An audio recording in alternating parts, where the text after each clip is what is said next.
Shalom semuanya. Puji Tuhan, saya kembali beraktivitas lagi setelah masa nifas. Jadi kembali untuk melayani dan diberi kepercayaan lagi oleh Pak Gembala.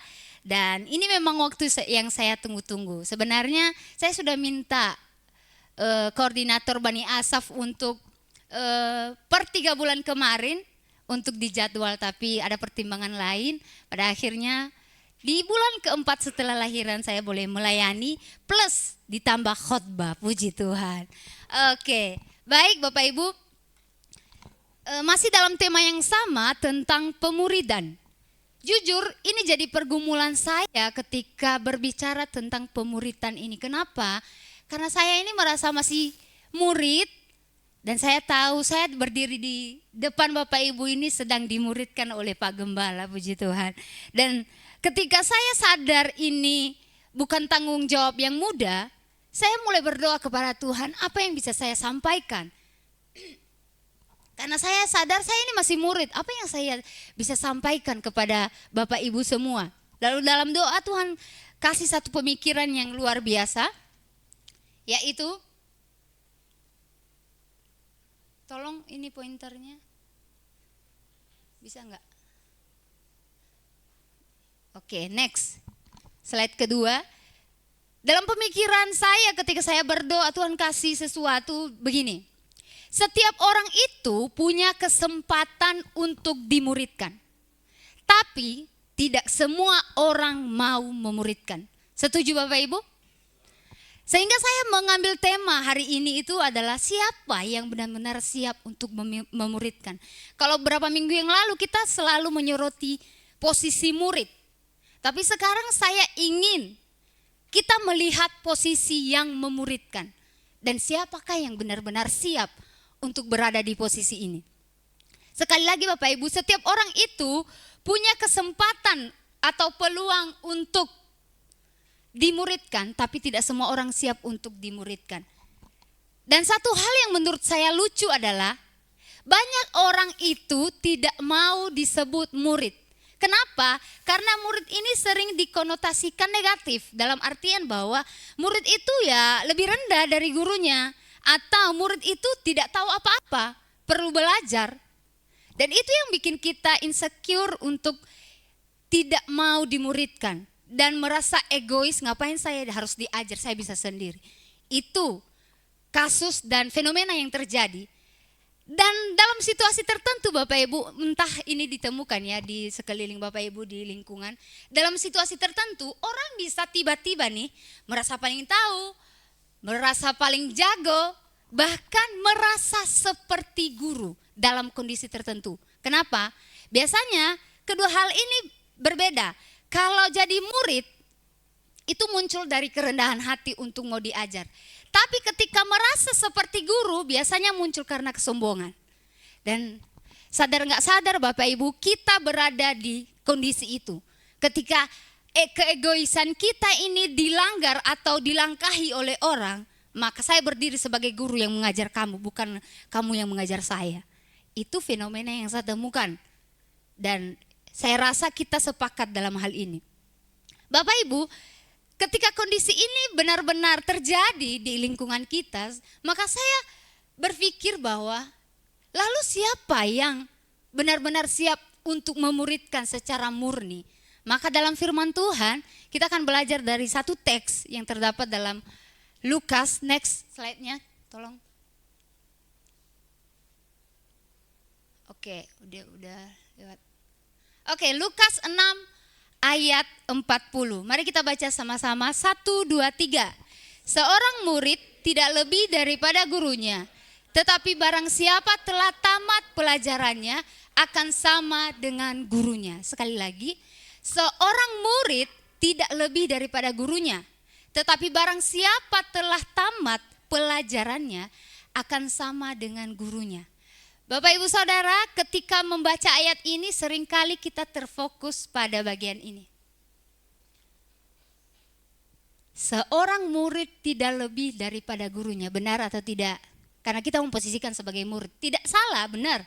Tapi kali ini saya ingin membawa Bapak Ibu untuk fokus pada bagian ini. Telah tamat pelajarannya. Apa maksud Tuhan di balik kata ini? Dan saya coba menyelidiki di arti kata bahasa aslinya, saya menemukan bahwa tamat pelajarannya ini berasal dari akar kata Yunani, yaitu katartizo. Sekali lagi, katartizo. Artinya ini bukan sekedar lulus. Kalau di sekolah kan ada namanya penamatan, lulus sekolah entah SD, SMP, SMA, bahkan kuliah. Ada istilah nama kelulusan, tamat pembelajarannya. Tapi di sini bukan sekedar itu Bapak Ibu. Lebih dari itu ada yang namanya dibentuk, dipulihkan, dilengkapi sampai siap untuk dipakai. Jadi enggak sekedar selesai untuk diajar, tapi ada proses di dalamnya, yaitu dibentuk, dipulihkan, dilengkapi sampai siap dipakai. Ini proses yang beruntun dan harus diselesaikan satu-satu. Nah, ketika saya mencari makna ketika kata ini muncul, maka apa makna di balik kata dibentuk ini? Ketika jadi murid, ketika mengikut Tuhan, maka yang dibentuk pertama kali adalah karakter. Setuju Bapak Ibu? Kemudian ketika karakter kita pelan-pelan diubahkan oleh Tuhan, kita akan naik level, dipulihkan. Apa yang dipulihkan dari kita? Keterpurukan, keminderan, insecure dan segala macam. Sehingga kita malas, kita enggan untuk berkontribusi kepada orang lain untuk menjadi berkat atau memulihkan orang lain. Kemudian dilengkapi. Step selanjutnya adalah dilengkapi. Dilengkapi ini belum ke tahap sampai kalau jadi murid kan harus diutus, belum sampai ke praktiknya. Tapi dilengkapi ini adalah di-mentoring dulu. Nah, ini proses pemuridan yang pertama kali itu dilengkapi. Di-mentoring oleh orang yang lebih di atasnya, dalam arti yang lebih berpengalaman, yang sudah mengalami pembentukan sebelumnya. Dan yang terakhir adalah dipersiapkan sampai siap pakai. Jadi orang yang melayani, orang yang sudah selesai menjadi murid akan siap dipakai dalam pekerjaan Tuhan. Amin Bapak Ibu. Nah, sama halnya ketika saya tarik konteks ini dalam kehidupan, dalam lingkungan pendidikan. Ketika seorang guru ingin melamar satu pekerjaan atau melamar di satu instansi tertentu di sekolah, maka kualifikasi pertama yang harus dipenuhi oleh seorang guru itu adalah punya ijazah sebagai bukti bahwa dia sudah selesai sekolah, sudah selesai studi, minimal selesai studi. Dan ketika berbicara tentang tamat sekolah, tamat pembelajaran, maka ilmu yang didapatkannya itu tidak akan stagnat atau berhenti, tapi dia menyalurkan melalui kegiatan sosial, kegiatan yang menyalurkan bakatnya mungkin di sekolah atau menjadi pembicara di mana-mana. Dan ini menjadi kualifikasi pertama ketika menjadi guru. Nah, kalau berbicara tentang belajar kepada guru kita yaitu Yesus Kristus, maka kualifikasi kita pertama ini adalah katartizo ini. Ada 3, kalau jadi guru kan hanya 1, minimal ada ijazahnya lah, minimal ya. Belum lagi yang lain-lain. Tapi kalau dalam Tuhan, kita itu perlu dibentuk, dipulihkan dan dilengkapi sampai puncak dari pemuridan itu adalah siap melayani Tuhan, baik di gereja, sosial, dan dimanapun kita berada, di keluarga kita terutama. Nah Bapak Ibu, orang yang tamat pelajarannya ini adalah mereka yang sudah dipulihkan dan kondisi mereka ini sudah pulih dari yang namanya keretakan, entah masalah mental, masalah dirinya sendiri, tapi dalam perjalanan bersama Tuhan, Tuhan mampu memulihkan sehingga kita siap untuk dipakai. Sehingga pertanyaan tadi di atas, siapa yang benar-benar mau memuridkan? Yaitu mereka yang sudah dibentuk, dipulihkan dan dilengkapi. Bapak Ibu, di konteks ini Yesus berkata tamat pembelajarannya ini bukan berarti kita sudah tahu semuanya. Atau Tuhan berkata bahwa udah selesai, nggak ada lagi, sudah kepenuhan dalam istilah kata. Tapi di sini Tuhan ingin menekankan bahwa orang yang sudah tamat atau orang yang sudah katartizo ini adalah orang yang sudah dibentuk hidupnya. Kalau di sekolah kan kita dapat ilmu sebanyak-banyaknya dari guru kita, tapi itu belum selesai. Masih ada tahap-tahap yang harus kita lewati. Kalau mau jadi sarjana harus kuliah. Kalau mau menjadi master, contohnya mau jadi S2 harus dilewati dulu step itu. Tapi dalam mengikut Tuhan tidak memakai jenjang itu Bapak Ibu. Minimal ini 3 hal ya, dibentuk, dipulihkan, dilengkapi sampai kita siap untuk dipakai. Dan saya menemukan lagi dalam literasi Yunani bahwa kata-kata tizo ini ternyata menggunakan memiliki makna yang sama dengan tulang yang dipulihkan. Saya kaget ketika men-searching ini, cari pengetahuan tentang ini, maksudnya apa ini Tuhan. Nah, kemarin saya cerita sama Eben datang ya? Enggak. Saya ngobrol sama dia, Eben, tanganmu sudah sembuh belum? Karena kemarin kan sempat cedera tulangnya. Bilang udah kok tante, karena sudah dikasih gips katanya, udah dikasih alat bantu.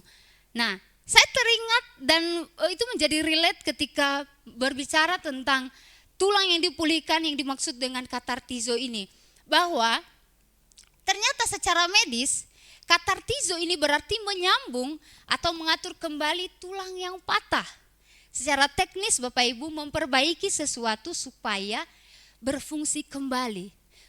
Jadi secara umum kata ini juga dipakai selain Tuhan memakai dalam memuridkan murid-murid pada saat itu. Sekarang dalam dunia sekuler ya bisa dikatakan, dunia medis juga menggunakan kata yang sama. Kenapa? Karena ini penting Bapak Ibu. Sesuatu yang retak, sesuatu yang sudah tidak berfungsi itu perlu dipulihkan, bukan diganti.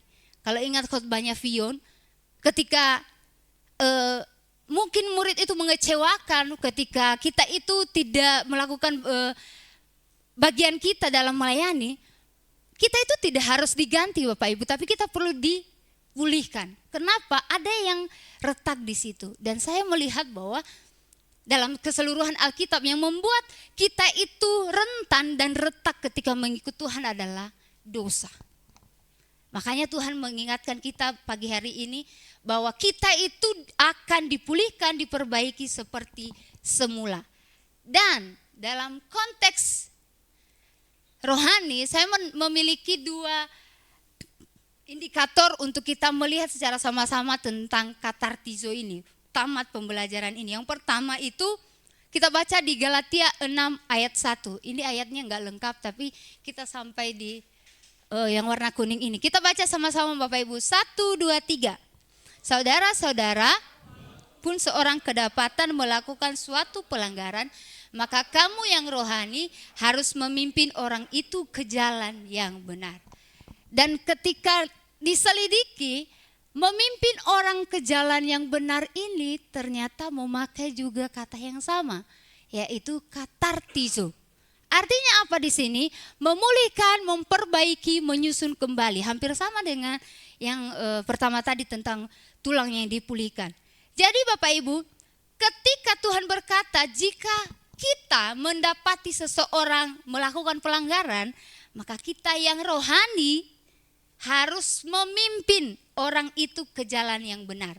Memimpin itu sama dengan memulihkan, memperbaiki, dan menyusun kembali hal-hal yang mungkin tidak sesuai dengan fungsinya. Jadi maksud Galatia 6 ayat 1 ini adalah menegur, bukan sekedar, maksudnya kita itu ketika lihat orang salah, kita tidak hanya menegur, oh jangan melakukan ini ya, jangan begitu ya. Tapi kita punya tanggung jawab untuk memulihkan orang. Mari kita baca sama-sama. Katartizo bukan memberi izin untuk menegur orang, tetapi memberi tanggung jawab untuk memulihkan orang. Beda ya Bapak Ibu ya. Ketika diberi izin itu paling kesempatannya 1-2 kali. Betul? Kalau mau ke sekolah aja, kalau izin sekolah biasanya banter-banter lah, 1 semester itu berapa kali izin Bapak Ibu? Minimal 3 kali biasanya. Atau udah bertambah sekarang seminggu. Siapa tahu karena saya sudah lama nggak mengajar, saya sudah ketinggalan. Siapa tahu udah bertambah bisa 7 hari dalam satu semester. Gimana Bu Mala?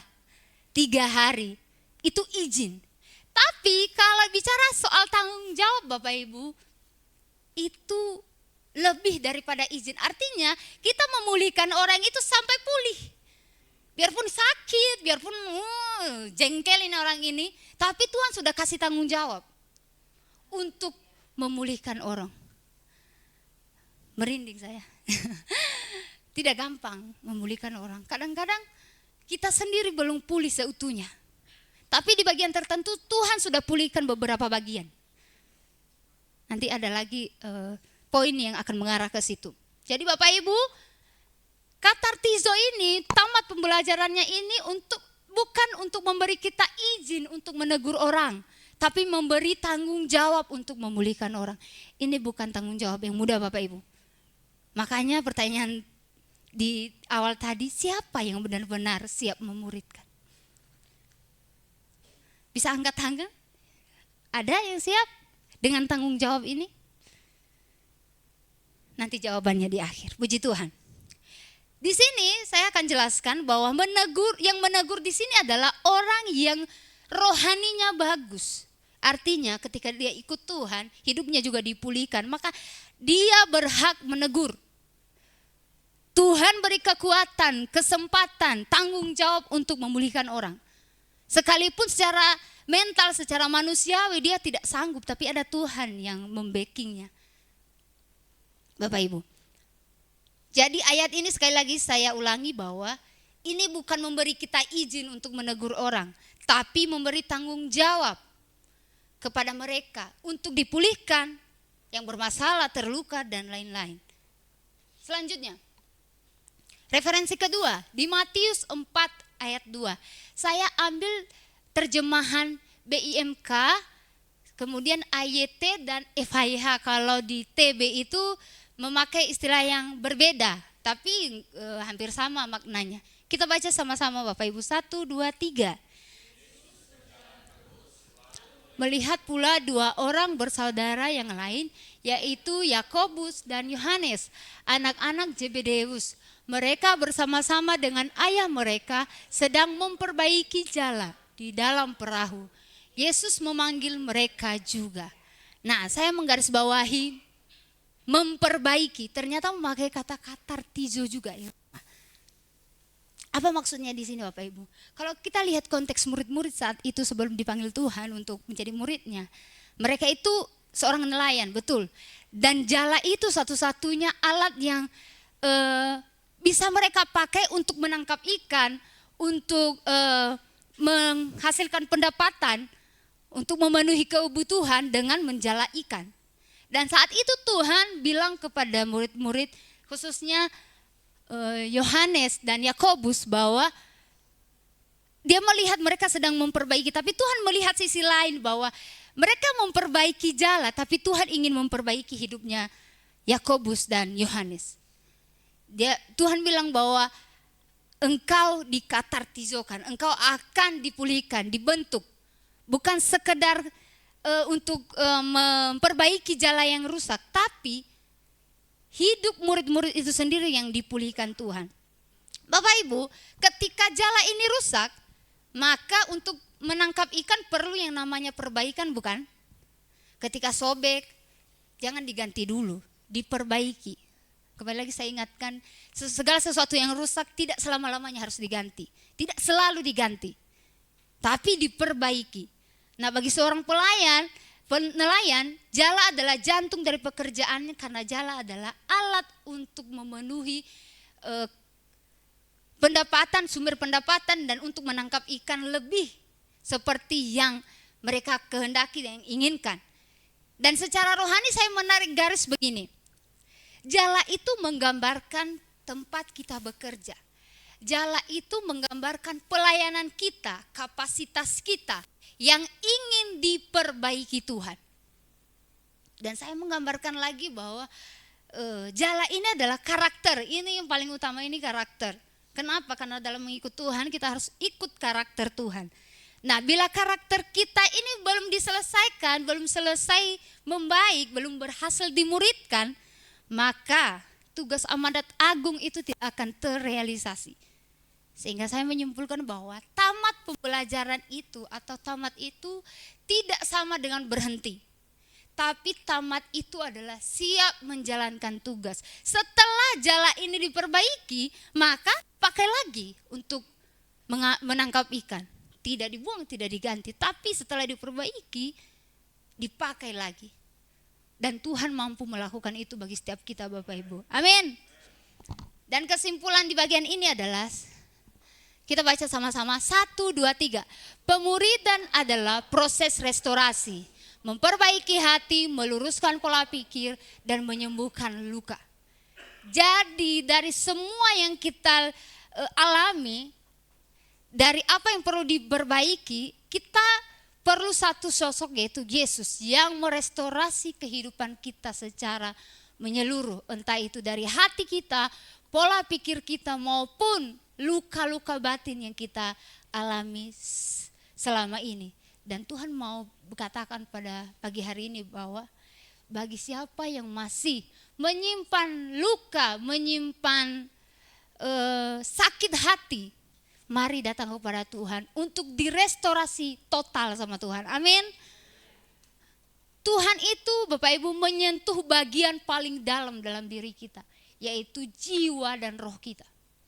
Mungkin orang menyentuh fisik kita atau memperbaiki fisik kita. Kalau sekarang kan bisa oplas untuk mempercantik supaya diterima dan lain-lain. Tapi tidak ada orang yang mampu menyentuh bagian jiwa dan roh kita selain Tuhan. Katakan amin. Kalau mau dimuridkan secara total oleh Tuhan, alami yang namanya restorasi. Puji Tuhan. Bapak Ibu lihat ini, kursi. Sebelum dia jadi kursi yang bisa dipakai untuk duduk, untuk bersantai, dia terlebih dahulu dipotong dari pohonnya, ditebang dari pohonnya, kemudian dipotong, kemudian diserut, dihaluskan, dirakit jadi kursi. Baru dia jadi kursi sempurna seperti ini. Saya gambarkan setiap pohon yang ditebang itu adalah kita yang baru mengenal Tuhan. Ketika sudah dipotong, artinya bentuknya sudah mulai berubah. Maka itulah yang dikikis Tuhan satu-satu, Bapak Ibu. Dan ketika diserut, dihaluskan, itu proses pembentukan karakter di mana enggak enak. Gak enak kalau sampai dihaluskan oleh Tuhan. Artinya yang kasar-kasar, yang ada benjol-benjolannya disikat habis sama Tuhan. Saya ingat bapak saya itu seorang tukang. Bukan hanya tukang yang potong kayu, tapi sampai bisa membuat kursi, membuat rumah dan sebagainya. Dan saya melihat proses itu dari kecil. Bagaimana bapak saya bekerja di bagian ini. Dan itu tidak gampang Bapak Ibu, satu-satu dikerjakan sampai jadi. Tapi tunggu dulu, belum selesai. Belum selesai sampai jadi kursi yang kelihatan seperti ini. Tapi seorang tukang yang berpengalaman, dia akan memastikan kursi ini layak diduduki enggak? Kursi ini goyah atau tidak? Kursi ini tahan atau tidak? Itu perlu dipastikan. Dan yang memastikan itu adalah Tuhan. Hanya kita dan Tuhan yang tahu apakah kita sudah siap pakai. Hanya Tuhan yang tahu. Dan makanya pagi ini saya ingin menekankan bagi setiap kita, jangan jadi kursi yang hanya dipajang. Jangan jadi orang yang hanya percaya Tuhan, tapi tidak mau difungsikan. Salah satunya adalah memuridkan. Tidak gampang Bapak Ibu, tapi saya yakin kita bisa. Karena Tuhan berkata sendiri bahwa ketika seorang murid ikut gurunya, maka lama-lama kita akan jadi seperti guru kita. Amin. Amin Bapak Ibu Saudara. Maka dari itu, saya ingin mengajak Bapak Ibu merenungkan bagian ini. Untuk kita sama-sama belajar dari apa yang Tuhan bicarakan kepada kita pada pagi hari ini. Oke, saya dari tadi berbicara tentang murid. Sekarang kita tinggalkan tentang murid. Sekarang muncul pertanyaan yang cukup menggelitik hati saya. Nggak tahu kalau Bapak Ibu punya pertanyaan yang sama dengan saya. Lalu siapakah sekarang yang layak dikatakan tamat pelajarannya di kita ini, semua ini, di jemaat ini? Siapa sekarang? Ada yang berani menunjuk? Kayaknya saya lihat Bu Yuplin ini sudah tamat sih pelajarannya. Sudah selesai nih Bu Yuplin. Udah belum Bu Yuplin? Belum. Siapakah yang berani menunjuk? Itu hanya ilustrasi tadi Bu Yuplin ya. Nah, apa benar ada yang sudah sama dengan guru kita yaitu Yesus Kristus? Kan tujuan akhirnya itu toh. Tujuan awal adalah menjadi murid, prosesnya adalah sampai tamat pembelajarannya. Tujuan akhir adalah memuridkan, tamat pembelajarannya. Lalu siapa yang layak dikatakan itu sekarang untuk menjawab pertanyaan dari tema kita hari ini? Jawabannya Bapak Ibu, saya dengan kerelaan hati saya, dengan kesadaran tubuh, jiwa dan roh, tidak ada. Setuju? Adakah yang sama dengan Tuhan pagi hari ini? Ada? Kalau ada saya mau digantikan langsung, biar langsung gurunya di sini. Lah, nggak mungkin. Saya ngajar guru saya sendiri, nggak mungkin. Tidak ada. Tapi begini, kabar baiknya adalah semua orang itu berkesempatan untuk mengalami katartizo, pembentukan, pemulihan hingga siap untuk dipakai Tuhan. Amin Bapak Ibu. Jadi kita ini punya kesempatan. Bagi yang belum, yang masih tidak mau dimuridkan, Tuhan masih beri kesempatan. Dan yang kedua adalah layak memuridkan bukan karena sudah sempurna, tapi karena sudah cukup dibentuk untuk menuntun orang lain dalam fungsi tertentu. Catatannya adalah dalam fungsi tertentu. Karena kalau semua tidak mungkin, karena hanya Tuhan yang mampu menyempurnakan semua itu. Fungsi apakah yang bisa kita dapat pagi ini untuk memuridkan? Tidak jauh-jauh dari ayat yang sudah kita baca tadi adalah pertama, fungsi pemulihan. Katakan fungsi pemulihan. Yang kedua, fungsi menuntun. Bapak Ibu Saudara, dua fungsi ini terangkum dalam Galatia 6 ayat 1 tadi. Bahwa ketika kita tidak berfungsi secara menyeluruh dalam hidup ini, minimal kita punya dua pegangan, yaitu fungsi memulihkan dan menuntun. Mungkin kalau memulihkan ini agak lebih berat ya. Tapi kalau menuntun ini kayaknya lebih ringan. Kenapa? Kita bisa melakukan setiap hari, benar atau tidak? Menuntun anak kita ke jalan yang benar, mendorong mereka untuk ibadah, menyembah Tuhan, atau mendorong anak-anak untuk beraktivitas yang positif-positif. Atau ketika mereka salah dan jatuh, contohnya di sekolah melakukan hal yang melanggar peraturan, maka kita sebagai orang tua layak dan bisa untuk menuntun mereka ke jalan yang benar. Amin Bapak Ibu. Jadi Bapak Ibu, orang yang sudah dibentuk, dipulihkan, diperlengkapi untuk fungsi tertentu, bisa dikatakan bahwa ia sudah tamat pelajarannya. Amin Bapak Ibu. Jadi sekarang ada yang merasa sudah tamat? Yang sudah pernah mengalami pembentukan, angkat tangan. Entah dari masalah, entah dari orang lain, angkat tangan. Yang pernah dibentuk Tuhan langsung. Yang pernah dipulihkan dari hati yang hancur sampai sekarang bisa bersuka cita, sekarang bisa senyum, angkat tangan. Pertanyaan terakhir, siapa yang siap untuk melayani Tuhan? Angkat tangan. Angkat tangan dalam hati aja kayaknya. Setengah angkat tangan, secara literal angkat tangan, tapi yang lain dalam hati aja lah Bu Ita ya. Betul Bapak Ibu? Oh jangan bohong ya, Tuhan dengar loh ya. Nah Tuhan yang tahu. Artinya ketika kita sudah dibentuk, dipulihkan, puncak atau paling tinggi dalam mengiring Tuhan ketika mau menjadi pemurid adalah mau melayani Tuhan. Melayani Tuhan itu seperti apa sih Bu Ita? Apakah harus berdiri di mimbar? Tidak. Berapa kali Pak Gembala itu berkata bahwa melayani Tuhan itu bukan tentang mimbar. Bukan tentang yang terlihat. Melayani Tuhan dalam kehidupan sehari-hari. Tapi Saya ada tapinya di sini.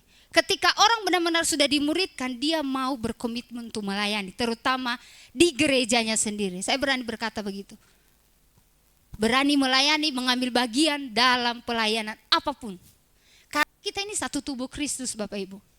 Kita semua ini sama, satu. Ketika kita saling menopang, maka gereja ini akan maju di dalam Tuhan secara rohani, bahkan secara aksi sosial. Saya bersyukur KFC El Shaddai melakukan aksinya. Hari ini ada untuk Minggu Berbagi. Itu salah satu bentuk pelayanan yang mulia, Bapak Ibu.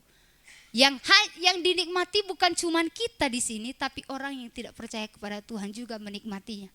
Artinya ada impact hidup kita ini untuk orang lain.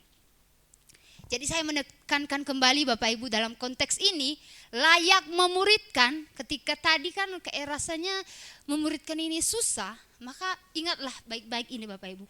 Layak memuridkan itu bukan karena sudah sempurna Bapak Ibu, tapi karena kita sudah cukup bentuk Tuhan. Dalam hal apa? Banyak. Bapak Ibu tahulah, apalagi yang sudah sepuh, udah merasakan asam garamnya dunia ini, lebih tahu lah itu ya. Betul toh? Betul. Siapa yang sudah sepuh di sini ya? Lebih tahu. Om Ari ya. Sudah lebih tahu daripada saya. Pasti ada hal-hal yang Tuhan sudah kerjakan bisa kita bagikan kepada orang lain. Saya kesaksian Bapak Ibu. Waktu saya lupa tanggal berapa doa profetik di sini, Pak Gembala itu bilang begini. Doakan wilayah Niniwemu. Siapa yang ingin engkau jangkau dan muridkan, entah itu keluarga, saudara dan sebagainya, atau yang pernah bersinggungan langsung dengan kita untuk saling berbagi atau gimana. Saya diingatkan satu nama dan satu wajah saat itu. Pak Gembala bilang saat itu kalau ada bersaksi, tapi belum ada kesempatan bersaksi di doa, saya mau bersaksi di sini. Ada satu nama, satu wajah yang Tuhan kasih ke saya. Itu enggak sering ya, maksudnya hal-hal begitu tidak sering saya dapatkan, tapi saya dapat kali itu. Yaitu anak saya di Belitung, kan saya pernah ngajar di Belitung. Anak saya dia kelas 10 saat itu, namanya Jason, bukan anaknya pernah minta ya. Tuhan kayak memperlihatkan wajahnya di pikiran saya ketika berdoa. Saya tanya sama Tuhan, Tuhan mau apa ini? Dan saya diingatkan bahwa anak ini pernah saya mentoring, pernah saya bimbing karena memang bermasalah. Dia kehilangan ibunya, nggak ada sosok ayah. Dia cowok, tapi dia kayak merasa perlu didampingi. Saat itu saya tergerak dan Tuhan kasih nama itu dan wajahnya. Dan malam itu Bapak Ibu, saya coba cari kontaknya, ternyata sudah hilang. Tapi saya berusaha sampai tanya anak-anak di sana, minta kontaknya Jason. Lalu dikirim, baru besoknya saya WA. Intinya saya nggak nunggu responnya, aku hanya melakukan apa yang dikatakan Tuhan. Saya chat, selamat malam Jason, ini. Ibu rindu mendoakanmu dan mengirim ayat tentang Mazmur 139 tentang engkau lahir dengan ajaib. Apa tuh Pak? Kejadianmu ajaib. Saya tulis itu, saya share dari Alkitab ke WhatsApp. Dan apa responnya Bapak Ibu? Setelah berapa menit kemudian baru centang 2 dan centang biru. Saya tidak peduli lagi responnya, karena saya hanya melakukan bagianku, pesan Tuhan. Apa yang dikatakannya? Terima kasih Ibu, ayat ini pas banget hari ini Ibu kirim. Terima kasih sudah jadi alat Tuhan. Dan saya terharu. Maksudnya cara-cara Tuhan itu memang tidak diduga. Kadang kita hanya melakukan bagian kita, tapi Tuhan bisa pakai itu untuk menyembuhkan, setidaknya melegakan orang itu hari itu. Setidaknya. Dan saya bersyukur Tuhan berikan saya kesempatan untuk ingat lagi anak mentoring saya yang sudah lama, 2 tahun yang lalu di sana. Ternyata Bapak Ibu, orang-orang yang sudah kita tinggalkan mungkin, atau karena sudah pindah kota, sudah tidak berhubungan langsung lagi dengan, mungkin gak kontakan lagi, bisa saja Tuhan ingatkan untuk kita muridkan. Bisa. Dan itu perlu kepekaan, perlu hati. Dan saya tidak sering menerima itu, tapi saya rindu Tuhan berikan itu terus. Tapi cara Tuhan tetap berbeda, gak mungkin kita yang mendikte Tuhan, aku mau Tuhan apalagi. Nggak bisa juga. Tapi ada waktu-waktu Tuhan untuk memberikan itu. Dan saya merasa layak memuridkan karena saya membaca ini. Ternyata Tuhan, aku tidak bersalah untuk mementoring anak ini. Walaupun kita tidak ada hubungan darah atau keluarga pun enggak, jauh banget. Tapi Tuhan beri kesempatan untuk saya memulihkan hatinya. Dan tidak semua orang dapat itu Bapak Ibu. Hanya bagi yang terbuka hatinya. Dan belum terlambat untuk kita meminta itu kepada Tuhan. Terakhir, dari semua yang saya bicarakan dari awal yang Tuhan katakan melalui tema ini, siapa yang benar-benar siap jadi pemurid atau yang siap memuridkan? Kita perlu ingat satu pemikiran ini, yaitu pemuridan bukan soal posisi, tapi soal kondisi. Kita baca sama-sama, 1, 2, 3. Pemuridan bukan soal posisi, tapi soal kondisi. Kadang-kadang kan, enggak maulah saya untuk membimbing si A, si Hazel, atau si Isai, enggak maulah saya. Siapalah saya di matanya Pak Andre gitu ya. Siapalah saya ini. Tapi Bapak Ibu, ini bukan soal posisi, bukan karena Pak Gembala berhak pada akhirnya mementoring, bukan karena penginjil berhak pada akhirnya menolong seseorang untuk pulih, bukan karena leader KFC berhak untuk memimpin seseorang, enggak. Tapi saya katakan dan Tuhan katakan pada hari ini adalah ini soal kondisi. Ketika tadi sadar angkat tangan, saya sudah dibentuk, saya sudah dipulihkan, maka orang itu juga yang layak untuk memuridkan dalam fungsi tertentu. Tidak semua, tapi apa fungsi apa yang sudah Tuhan kasih di diri kita untuk memuridkan orang lain. Itu yang perlu kita tanya sama Tuhan.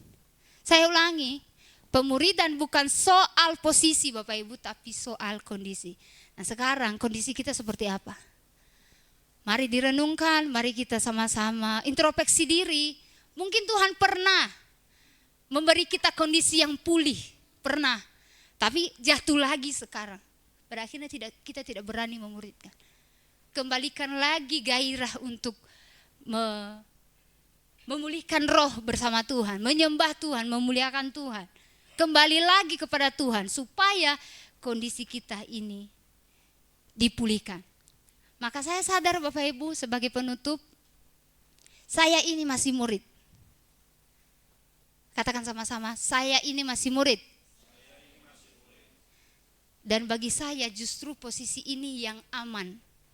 Dalam artian begini, bukan karena tidak mau memuridkan tadi, tapi ketika kita memposisikan diri sebagai murid, di satu sisi kita bisa diajar lagi. Amin. Kita bisa dikoreksi lagi. Amin. Bisa dibentuk kembali. Dan kita akan melakukan tugas kita untuk memuridkan. Mulai dari keluarga sampai kepada komunitas kita dimanapun kita berada. Amin firman Tuhan, saya kembalikan kepada Pak Gembala. Haleluya.